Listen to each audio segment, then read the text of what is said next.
Welcome to the Wizards of Ecom, your no-fluff playbook for online success.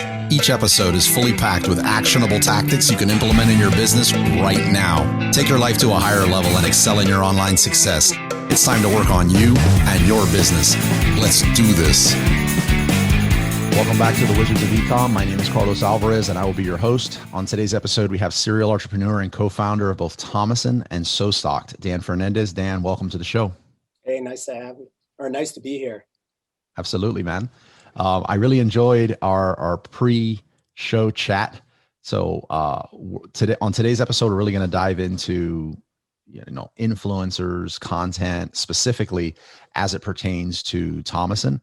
I mentioned you're also the co-founder of SoStock, and I've had an exhilarating conversation with Chelsea, and I can't wait to get into that in like the near future with SoStock. It's pretty amazing.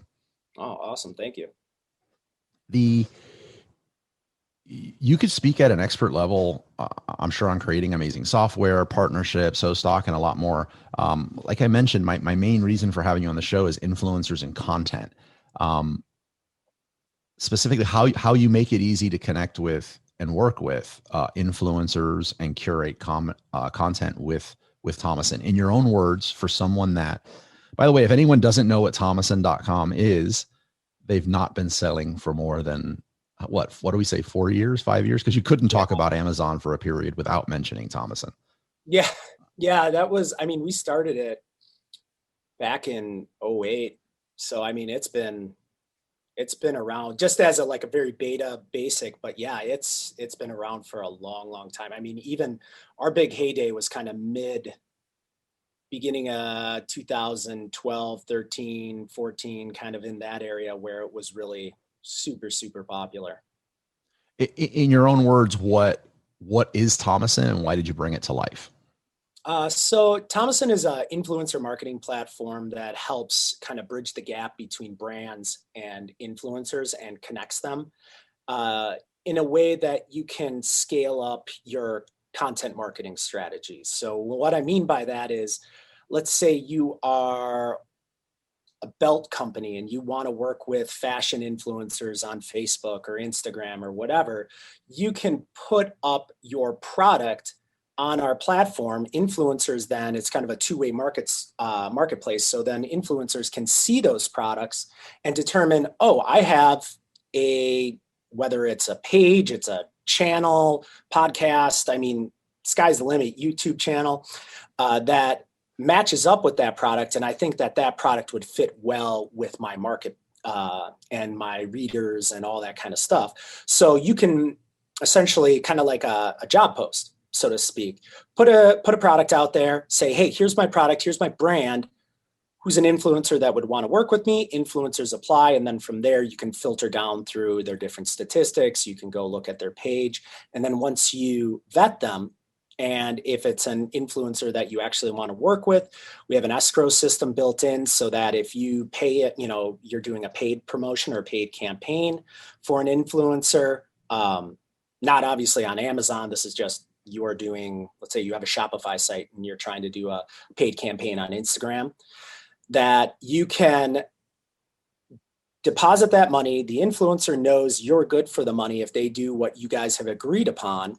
Once they've completed, whether the video, photo shoot, whatever you guys have determined, they have to verify the post. They make sure that it's compliant with FTC so that, they've mentioned hashtag ad or etc.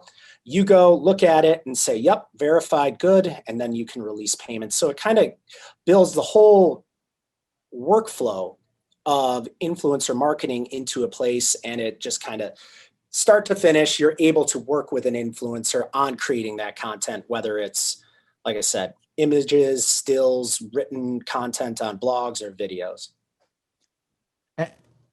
Let's use a real example, like like say I want to launch a gardening brand, like a gardening accessories brand in the next 3 to 6 months.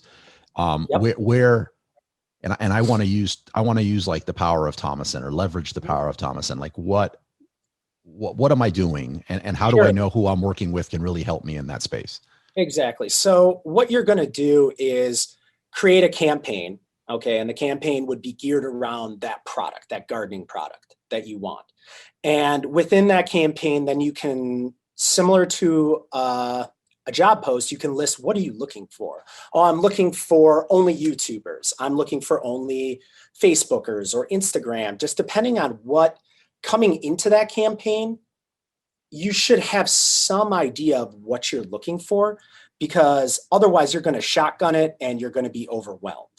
But if you go, I need video, to help my marketing, or I need blog posts, or I need images, I would focus on creating a campaign, and you can identify that. So let's say you're looking for images. You probably look for influencers on Instagram because they're very image focused. So I'm looking for only Instagrammers that have a minimum of 1,000 followers or more, whatever number you want. And then you can identify, hey, I'm looking for 5 pictures of our real life examples of our gardening tool in your garden. Okay. And go. Post it out there. People, just like a job application, come, they see it, they'll apply to your campaign. And sometimes they'll send you messages like, oh, here's what I'm thinking with my content. Here's what I would do with it. And you can vet that. You can put the people into a short list. And then at that juncture, once you've kind of sorted, filtered who you like, you can click on the links, go look at their profiles, look at their Instagram page, look at past posts they've done. Everything's kind of compartmentalized for you to look at. And then at that juncture, they've also submitted a bid to say, hey, this will either, if they're a good influencer, they're going to charge money. It's just kind of the way the world has evolved into. You can agree on the terms of it. Once you approve it, you make payment for that influencer. That influencer is notified. And at that juncture, you guys can communicate. Sometimes the influencer, if you have clear enough instructions, they just take it, run, go, post. You get notification to, you got 7 days to review the post. If you don't review it in 7 days, it's just assumed that it's good. And at that juncture, you release the payment to them. They've posted it. And then at this point, now you can either repost that, you can, depending on the terms that you've agreed upon, you can download those assets, you can repurpose those assets. That's how, everybody talks about evergreen content. So working with an influencer to create this evergreen content that then you can repurpose in your website, in your own posts, and all those kind of situations that really allow you to not organic content so hard to make. This is kind of just allowing you to scale your organic content and have it be unique. So it's not always your model doing it or your person, it's everybody from a very professional person to the mom down the street that has, 600-700 friends, which we call a micro influencer. But sometimes those micro influencers actually can bring more revenue than a big, massive influencer, just depending on what we call engagement. So how often when somebody makes a post, does somebody engage with it? Like retweet it, comment on it, thumb up, etc. And that's another stat that you get, is to understand, well, yeah, this person has 1 million followers, but literally their average engagement is 10. Well, maybe there's something going on there. So it could just be all they do is post and they have a very locked down community, but more often than not, it's something that you should probably look into. And these stats are all right there for you to look at and make a decision on and go from there. So that's kind of, as a gardener, that's what I would do. Post, have a very clear idea. 1, 2, you make the post on what network you want. So photos, probably Instagram. You could do Facebook too. Videos, obviously you want to find a decent YouTuber. Granted, Instagrammers everybody now, video is such a big relevant part, but YouTube is just an easy filter for you to set. And then once that comes back, a little bit of communication with them in the messaging center to understand what direction are they going with it. And the one pro tip is don't be too overbearing with your direction. That's kind of influencers love their own creativity, their own voice. Like, you pick them for a reason. Let them, try not to micromanage them. But at the same time, if you have some high level direction, like, hey, I'm really looking for this in a garden. What you do in the garden, I don't, depending on what your product is fine. But because then how you can also repurpose it in the future. Okay. And then once it's done, you want to, the last thing is have communication with the influencer that you're able to repurpose that content. Who has ownership of it? Okay. And at that point, let them go, let the system, let the software do its work. And then now you have assets that you can use in the future, create a really well-organized, whether Dropbox or Google Drive, that you can save all this so that it's not just scattered everywhere. And if you can do this, it's kind of a pain to have this SOP. And I know a lot of Amazoners have VAs. If you can make this SOP, it becomes far easier for when you're like, oh, shoot, do I have content about, sunny day male in a garden, and it would be nice when you get the assets, also tag them properly so they're easy to come back and filter them. I know Google Drive, if you're uploading them into the photo tools and whatnot, they have enough face recognition and stuff that they can kind of pick it out. But if you have specific campaigns that you use it for, use naming conventions like that to kind of keep yourself organized, because then the content just doesn't go away. It truly becomes, to come full circle, evergreen, because you can keep repurposing it and repurposing it and repurposing it. That is fire. I've gone down like memory lane, like 8 different trips, like as like a power user. A few clarifications for people listening. When you say organic, you're referring to UGC, like user generated content. Correct. Or are you meaning something? You are. Okay. What about the product? So they're creating a piece of user generated content. Let's say it's my planter and this bowl, and I've coordinated, I've put like a job application out there on Tomoson. I've got a lot of bites, if you will. Sure. I vet them. I'm like, this is what I'm looking for. And I now need to get my pot to them. Mm-hmm. How are most people handling that? Because I think initially someone's like, I'll just have them buy it on Amazon. Yeah. And put some URL. Like, what's the mechanics of that? So typically people are shipping. So that's one of the pieces of the workflow within Tomoson, is that all the users have addresses and locations inputted. So once you approve them, you instantly know. And when you create the campaign, you can let them know how you're going to deliver it to them. Okay. So we've had users to where, let's say all your stuff's at FBA, which is kind of crazy now with restock limits. And that's a whole nother podcast, I'm sure. But let's say all your stuff's at FBA. What you can do is you'll have their address. You can go on the back end of FBA and just ship them something very quick and easy. That way you're able to get it to them. It's free of charge to the influencer, and it's a seamless process because you have their address. Another way is you download it and you just ship it yourself. You can input tracking information for the influencer so they know it's coming. It's always better to put tracking info in there, because also if, say, influencer XYZ says, I never got it, it's happened. You at least have something, especially if it's a more expensive product, you can say, you got it. There's no disputing that. And now whether it's payment or escrow funds or all that kind of stuff, can be handled properly. But that's typically the way that people are sending products to influencers, is either they're just downloading it and sending it themselves, or if they have something at FBA, they're downloading the address, going into FBA and just saying, hey, here's a free shipment, and just ship out the product to the influencer. It's genius. Like, it's absolute genius. And like, no one was really hearing about influencers or anything like that. At least I wasn't. And until I started working with Tomoson, God knows how many years ago, the timing was just, you couldn't have timed that better. It feels like. What about, you mentioned the engagement ratio, and there's like, I've read books on this. Like, it's so complicated depending on the platform. Can you dive a little more into how someone should approach, they're going to launch a gardening brand. They got these bowls, and all of a sudden a whole bunch of people pop up with, 100,000 followers on Instagram in a gardening niche.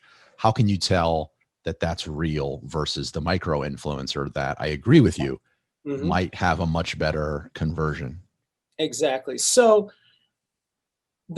I'll start with the micro influencer, because sometimes they're a little harder to understand. That's the micro influencer typically is somebody with less than and as the world has evolved, we'll just say it, less than 1,000 followers. Okay. And they are really focused on just family, friends, truly using, let's say, Facebook for what it's intended for, just hanging out with family, friends, sharing photos back and forth. Maybe they have a private page, their profile is private and they only share it with who they want. And you know what they do? Tomoson on the side, just because they love seeing the products. They like, finding cool new things, or for whatever reason. So those are people that you're going to see that maybe the ratio of it, like they have 1,000 followers. We'll just do simple math. Every time they post, they get anywhere, let's just say 100 pieces of interaction, whether it's across the board. That's a really, really powerful or popular person, because every time they're posting, they're getting 10% of their audience to pay attention and not just see it, but interact with it. Actually, it's like when you read something and you just read it and move on, or you read it and actually understand it and digest it and can articulate it to somebody else. So at a micro influencer level, a lot of times if you're seeing somebody with, every time they post, they're getting 10, 15 pieces of interaction, like they're actually interacting with people, especially the way Facebook and all these places have been trying to crack down on that. Okay. Now you go on a different level where, let's say you got 100,000, you got 1 million, whatever. It's pretty hard to get a 10%. I mean, you're going to pay an arm and a leg for that at those levels. Those are really, really popular people. And I mean, I've heard there was the YouTube kid, the 10-year-old that was doing toy videos. And I think he was getting 25K a pop per video. But granted, he had the audience, and when it went, but you pay what you get for what you get. So I guess to come around and actually give a number, I mean, if you got 100,000 and you're posting and you're getting, 500 to 1,000 pieces of interaction, granted, the micro influencer that gets 100, that's just me doing simple math. More likely it's probably in the 10 to 50 range. But if you get, each time 500, 1,000, 10,000, you're getting towards that 10%. That's crazy conversion. That's really interactive. And what's nice too is that it doesn't take you very long. Like at a high level, you can see on Tomoson, their interactions. So you can quickly vet, your top 10 and shortlist them. Once you get that short list, especially if you're going to be paying money, it's very advantageous for you to at least quickly jump on their social page and just read through. Is it, does it look like it was a bot that was just like click, click, click, click, like, or does it actually have comments that have been interacted with? And it takes, you can, as a human being, you can eyeball that in 2 seconds. So always look for a decent ratio. Just understand the higher it is, like you're getting into 50 million, it's pretty hard to have a 10% ratio, just because the people that have interacted or liked you maybe haven't unfollowed you, or, like even Kim Kardashian or some of these crazy influencers, they have people that aren't even paying attention to them. So the ratio is a little harder to interact with compared to a micro influencer that's, my brother and my dad and stuff, who are always like curious about what I'm doing. Yeah. So it's just I don't know. Rule of thumb is the right thing, or just it's like a gauge. You can, like a quick look, like something you can just take a quick measure. Because if I followed an influencer on, how to get fit 5 years ago, and maybe I got fit or realized, to hell with this, I'm going to stay fat. I might have not have unfollowed them. I might have I'm still showing, but I'm definitely not engaging with their content. But it doesn't mean they have bots. So that makes total sense. What's the process for an influencer to appear and be served up in Tomoson? So it's free to sign up, but then they need to connect an account, right? So they need to connect a blog, they need to connect Facebook or something, and that's through the API. And so the blog's through Google Analytics. So if they actually have stats, it's stats being pulled out of Google Analytics API, which means they have to log in and verify. The same with Facebook. It's the API, and API just meaning like it's the actual. If you've ever gone around and seen the login with Facebook or whatnot, that's the API. It's hitting the back end of Facebook so that you can log in and verify that that's actually your account. So once they do that, that's when all that data gets pulled in, because they authorize to say, yeah, you can look at my data to display my engagement, or just to display my, maybe not even engagement, but you can display my posts. You can tell how many Facebook followers I have, and the things that are all following each of the social networks have different guidelines, but it will show what is that influencer's stats for each of the networks, and then from there you can filter, hey, how many, I'm looking for somebody on Facebook, or I'm looking for YouTube or Instagram, etc., and go from there. So an influencer at that point signs up, registers, they can fill out a little bio profile, upload their pic, kind of do a little header banner, and then at that juncture it's up to them to kind of surf around, look through the categories, find what they're really looking for. We do serve up email content. We have an algorithm on the back end that kind of looks at what they have for content and what's on our site, and we'll say, oh, hey, here's probably your top 10 that are relevant to you in your category, because they also select categories that they want to get content in. So the people that are really identifying one or two niches are the people that, they say riches are in the niches. So those are the people that are typically getting more for their posts, but also they do far better because they have a hyper-focused market. And so what I get out of that is that it's very difficult for someone to create some fake profile and just stick it up there as if they were an influencer. Correct. And I'm not saying it doesn't happen. It's the internet. It's built on craziness like that. So there's fake accounts of presidents. So yeah, it's exactly. going to happen. Yeah. So, it's going to happen. And we try on the back end to, when we get notified, to then vet that, to curate that. If we have people that are getting too many complaints and reports and scamming, or not following terms of services, or trying to do illegitimate stuff on, any social network, we investigate it and make sure, like with we have a person here in the office that's their job, and they'll go review it to make sure that either they did what they were supposed to do, that was in the everything's fairly black and white. There's always a little bit of gray area, but it's kind of 90% of the campaign is pretty much spelled out. So it's pretty hard to work around that. And as far as fake, the dead giveaway is when you got massive amounts of followers and no engagement. That's right. That's why that stat's there. Yeah. What about cost? That's what everyone listening to this is going to want to know. Like two parts to this cost before somebody, because a lot of people, they just get a tool or something and they fill out the profile, Sure. They turn it on and they're like, it's not making me money. Yep. Right. So like what sort of investment should somebody make before, like, I guess, passing judgment on Tomoson and say, yes, this is something that I should be using. I'm seeing success from this, or I'm seeing action. And then also, how much does it cost to use Tomoson as far as fees and memberships and stuff like that? Sure. So the fees, it depends. It's anywhere. You have a free trial. It starts anywhere $39 a month and kind of goes up from there. Just depending based on what? Number of campaigns, and typically it's campaigns. Do you have a ton of campaigns that you're going after?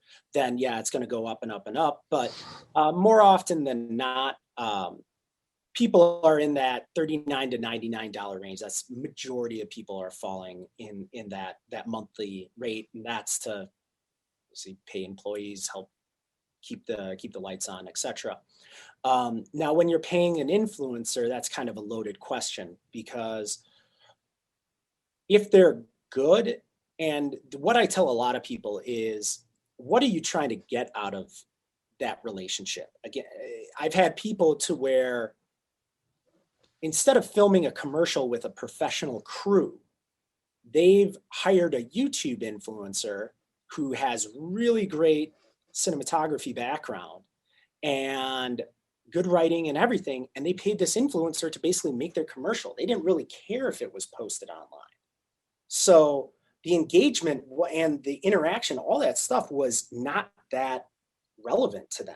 So instead of spending, $25,000, $30,000 on a commercial, they spent $5,000 with an influencer, and everybody won there. And this influencer did post it online. They got some interaction from it, and it was part of his portfolio, and that was cool. So everybody won there. That's what they were looking for. And they spent $5,000 compared to maybe I'm just starting up. I'm really trying to watch my budget. Okay, I'm probably going to look for micro influencers that really just want a free product to talk about with their friends on Facebook.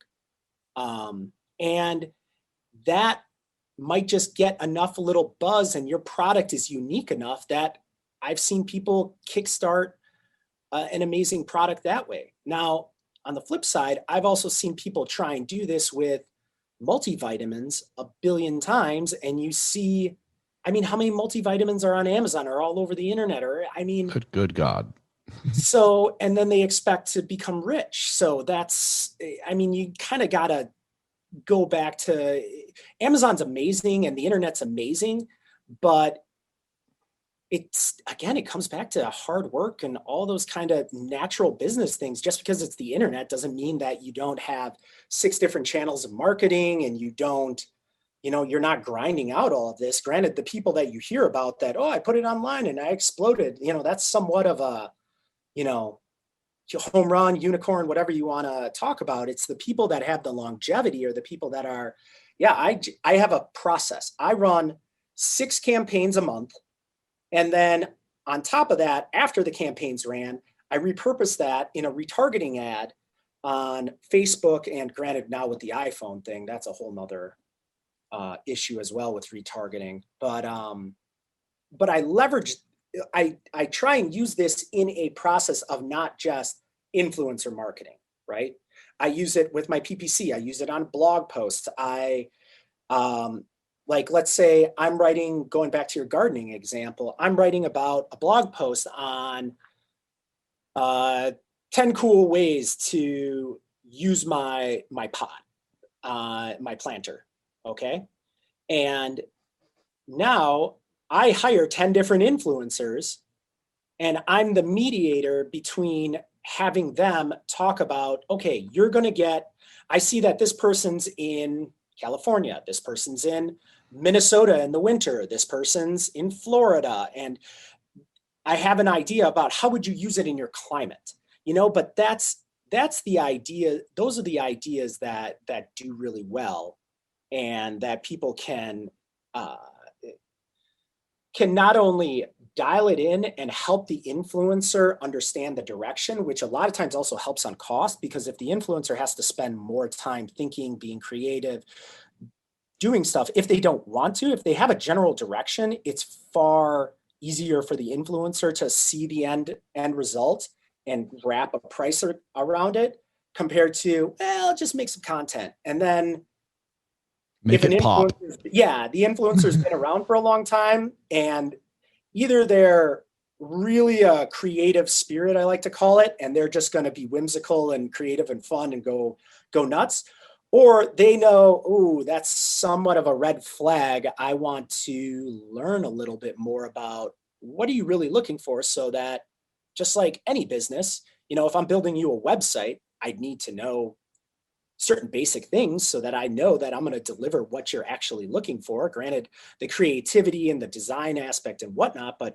are you looking for a social networking website, a dating website, e-commerce website, or a house, like kind of house style do you like? Do you like 2-story? Do you want a basement? Like some of the general aspects need to at least be laid out. And those general aspects are typically when it comes to influencers, are you looking for written content? Are you looking for images? Does the product need to be in it, or does it just need to be mentioned? Because sometimes, you have your potter and the potter's kind of in the background and whatever. Are you just sponsoring, like I'm sure you have podcasts get sponsored, Sure. This podcast is sponsored by blah, blah, blah, blah, blah. That's something that could happen where they're just mentioning you and giving you a plug, where you're not even seeing the product, but they want to interact with the product just so that they can talk towards it. So yeah, go ahead. Do you see anybody using this in the way of, because like two things just came to mind, like creative juices are flowing now for me and like my businesses. You see anybody doing like leveraging Tomoson for like, I got this gardening product I have coming out and I got my website, like hopefully people have their website and they're just not all blinders on with Amazon. Sure. And I don't want to be spammy, but I want to look for quality backlinks. Mm-hmm. And I'm going to find these influencers who have blogs and then like double check their domain authority and stuff like that and get them to mention me in a blog. Do you see people using Tomoson like that? Would that be a fair use? Oh, absolutely. And that's actually kind of how we started, where Tomoson was originally intended for search engine optimization. So when we first started it, our background is in SEO, and that was what our agency was all about. And we even had an internal product or e-commerce website where we sold customized keychains. It was called Wholesale Keychain. I'm not even sure if it's still online anymore. We sold it a while ago. But anyway, this was when you could rank in front of Amazon for a word like keychain, which we did for a time. And then Amazon became the giant that it was and overtook and etc. But the strategy with SEO was kind of a 3-stool approach. It was always content, it was backlinks, all right? And then is your website built in a fashion that Google can organically look at it? So a lot of times when I'm talking about SEO, I talk about it's like a city. The internet's a city, and your website, if Google's a person in your city and they show up to your building, right? The first leg is your building built properly so that people can understand what's in your building? If it's built incorrectly, it's like Google walked into your building and there's no elevators or stairs, there's no signs, and that's the equivalent of like meta tags, H1s, and some of these other things. So can Google understand what your whole building's about? Okay, so you're about gardening stuff, okay? And then you have content. How big is your building? Each floor is like a web page, right? So each floor, the bigger the skyscraper, the more content you have, and you want your skyscraper to be seen from a long distance away or for harder to get keywords, etc. So more and more unique content that's properly categorized so Google knows all of it and it's all related and it becomes bigger and bigger and bigger. And the third component being backlinks are like, you think about it like billboards all over the city, okay? So you have gardening tools and these ads and billboards are all over the place pointing back to your building.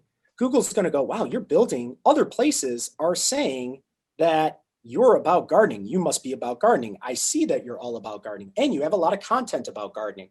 Now there's a whole other slew of things like bounce rate and stuff like that. But to come back to Tomoson, that was the reason that we built it, was to curate at a large scale these bloggers that would build essentially billboards all over the city, because we could internally manage at scale, building internal content, making sure our website was good, all those kind of things.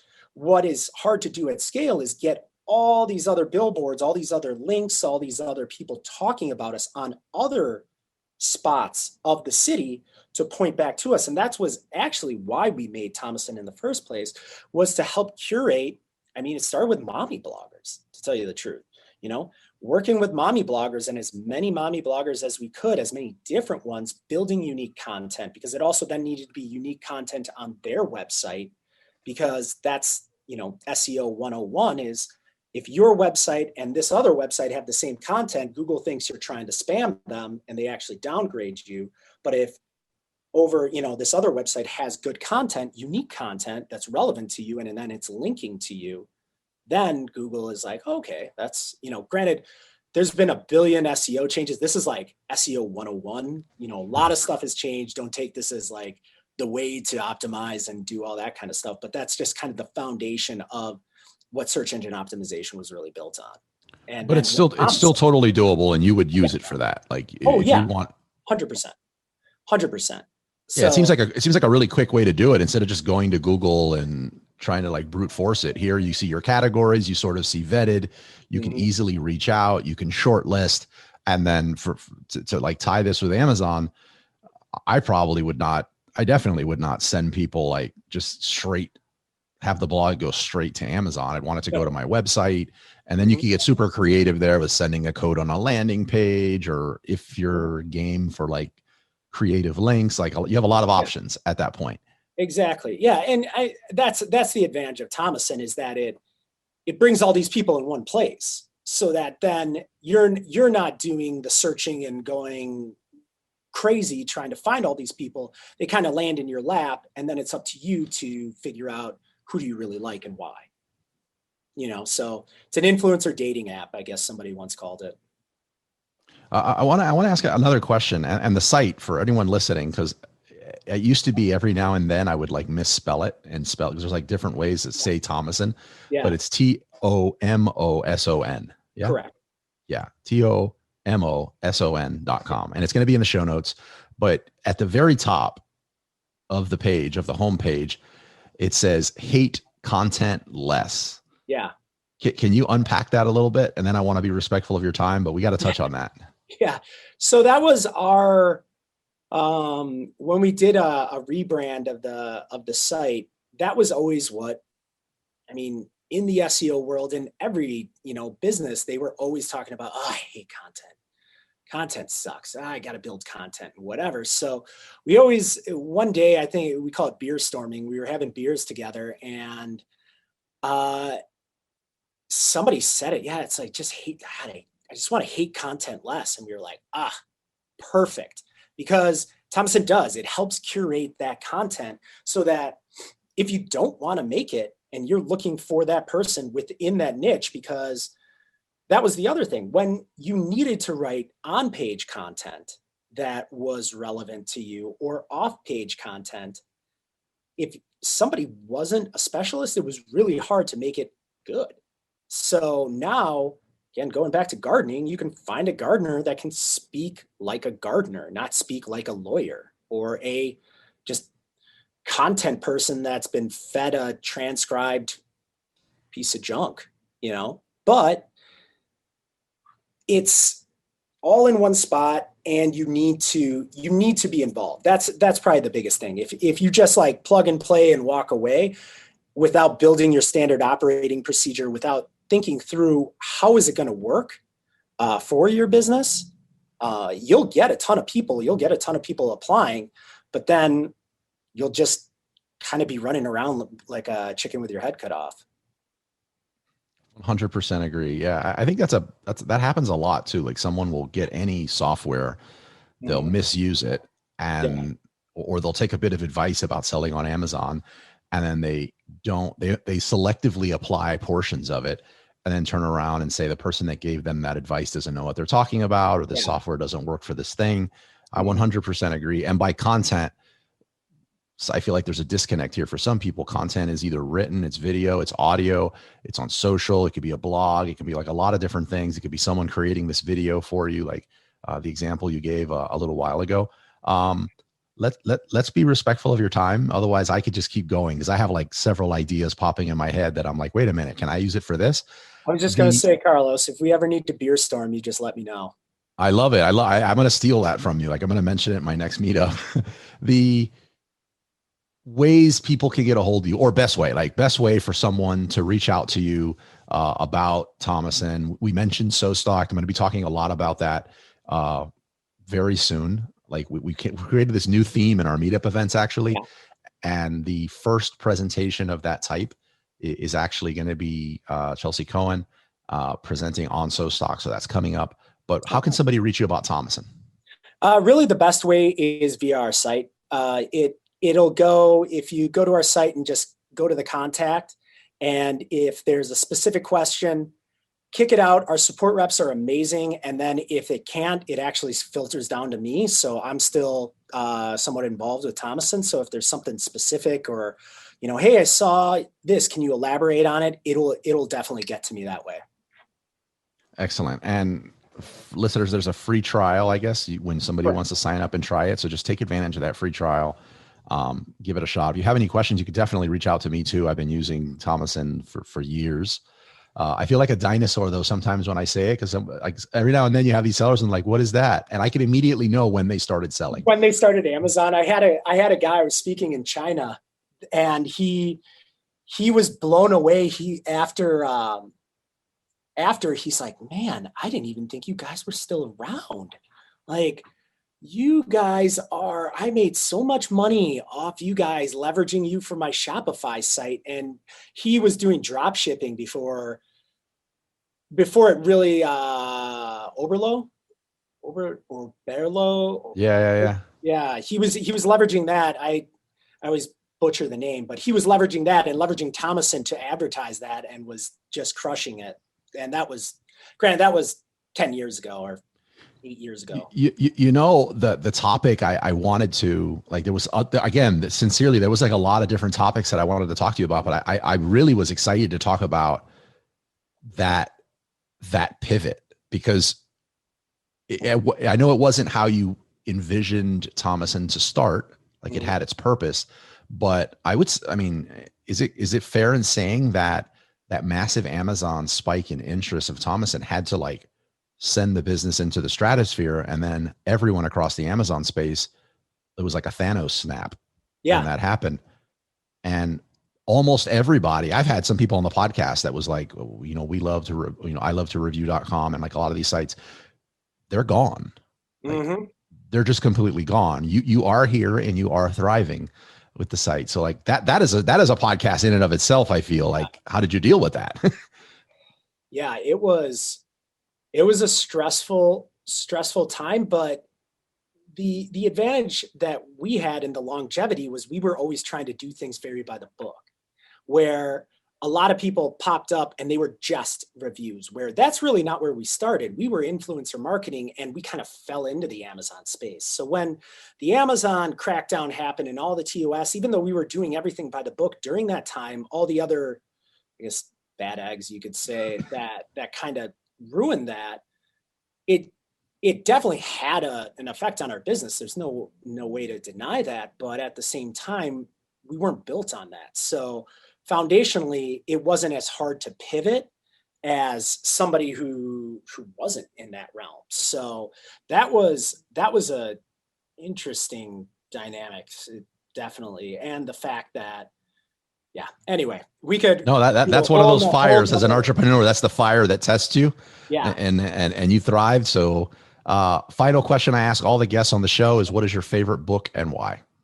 I'm always torn between two, between the Lean Startup and the 4-Hour Workweek, just because Tomoson as a brand, when we started it, the company and the kind of the foundation of the company was really built around those two books. And how do we not only build a lifestyle company, but also build something that can scale with software? Because too often entrepreneurs try to do everything and then not being able to let go of certain things or build proper processes. I always talk about processes than people. And that's really where we started was, you got to do it, build it, and work yourself out of a job, and continuously do that cycle over and over and over again, whether it was customer support, whether it was how do we handle bugs, whether it was marketing, build it, figure it out, develop a process, and then be able to train somebody and pull yourself out of that, and always have a KPI or some kind of indicator so that you can look back and say, well, is that person actually executing what they're supposed to be. And whether that's a VA or whether that's somebody in-house, that was always the goal. And that's what I really liked. And that was the biggest thing I took away from both those books, was how to scale and how to build processes. Amazing. I'm really happy that I had that call with Chelsea, obviously to know about SoStock, but also to hear to connect with you. I have nothing but fond memories with Tomoson. Thank you so much for being on the show. I look forward to staying in contact with you, and I will talk to everybody next week. It was fun sharing this episode with you. If you found value in what you've heard, please show your love with a subscribe, rate, and review of the show. Until next time.